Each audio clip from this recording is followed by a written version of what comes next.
Forget what brochures say. What's it really like driving an electric van for work in Singapore? Is it actually cost-saving or a frustrating time waster?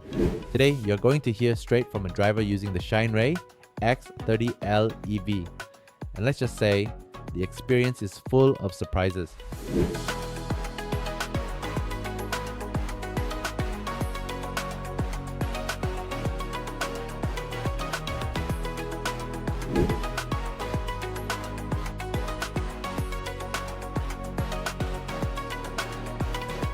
I met up with a service driver who's been driving the Shineray X30LEV every day for work.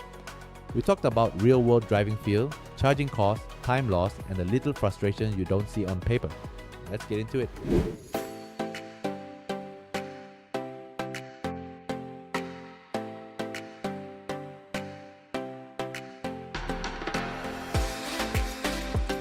First, I asked, how does an EV van actually drive? Is it sluggish or surprisingly quick? Pickup wise, speed wise is it's much more powerful. It's not involving any gears, but for like battery, sometimes you have to like initiate the battery at a certain ampere so the vehicle will have the power. Sometimes when you stuck on a hill, but if you try to accelerator, it will take some time. That when your vehicle can actually roll back or roll down. So, quick pickup, smoother drive, but also some quirks that you've got to get used to, especially when you're on slopes with a full load. But the real test comes with charging time, and that's where things get complicated.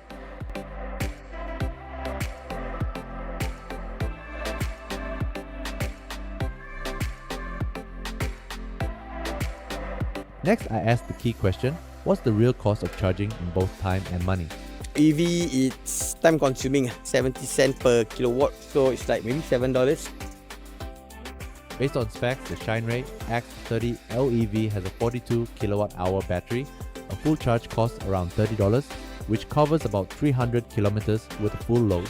And in real-world use, most drivers spend $10 or less for a quick top-up.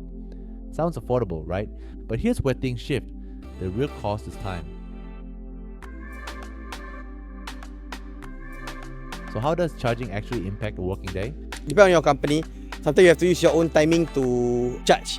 Unless it's your HDB or where you stay, there's a charging port or charging station. You can charge there. But on Sundays or on public holiday, where that's a free parking when I go to my mom's house, so I can park there and the whole day meet my parents, I can still charge. While fast chargers can take you from 20% to 80% in about 40 minutes, charging may cut into rest time.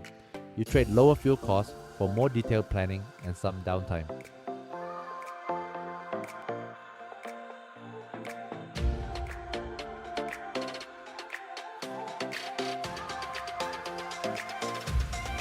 I also asked, what's one of the biggest adjustments after switching from petrol?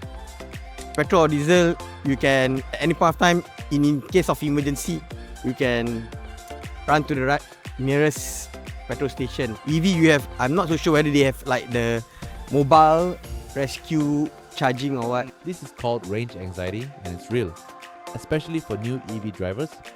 With petrol, you can stretch to the last bar, find any station, and refill in 5 minutes.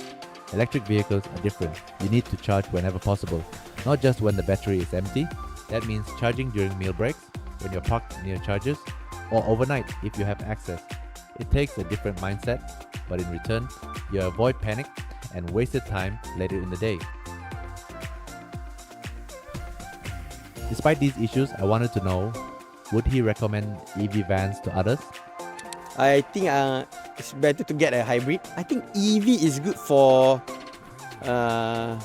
non-heavy carriers like for Grab, taxis. It's time consuming for them also. For EV, actually, once you get used to it already, it's nice to drive.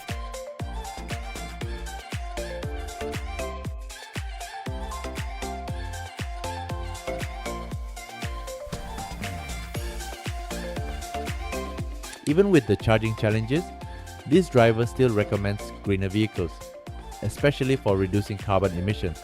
And interestingly, he pointed out how planned charging breaks force you to rest. With petrol vehicles, it's easy to push long hours without stopping, which can be unhealthy. With EVs, you stop, recharge, and take care of yourself too. For some, it's a healthier way to work. Before we wrapped up, I asked him, what's one piece of advice for current or future EV drivers? But being selfish just and leaving their vehicle idly for quite some time, it's not a good etiquette lah. Yeah. Leave your car like that. His advice, be considerate. Once you're done charging, move your car. With limited charging spots, good habits make everyone's day easier. As EV adoption grows, etiquette will matter just as much as technology. So, can you really drive an EV van for work in Singapore? Cheaper to run? Yes. More power and quieter drive? Yes. But it's not ideal for heavy loads or time-sensitive jobs. For drivers with flexible schedules, EVs can work. And planned breaks might even help you avoid burnout. But if you need maximum uptime and don't have easy access to chargers, the inconvenience might outweigh the savings. What do you think? Would an EV van work for your daily routine? Let me know in the comments. I'm on a mission to learn what EV adoption really looks like in Singapore. Not just the shiny marketing, but the honest on-the-ground experience. So if you're curious about EV life here, hit that subscribe button, give the video a like, and join me on this journey.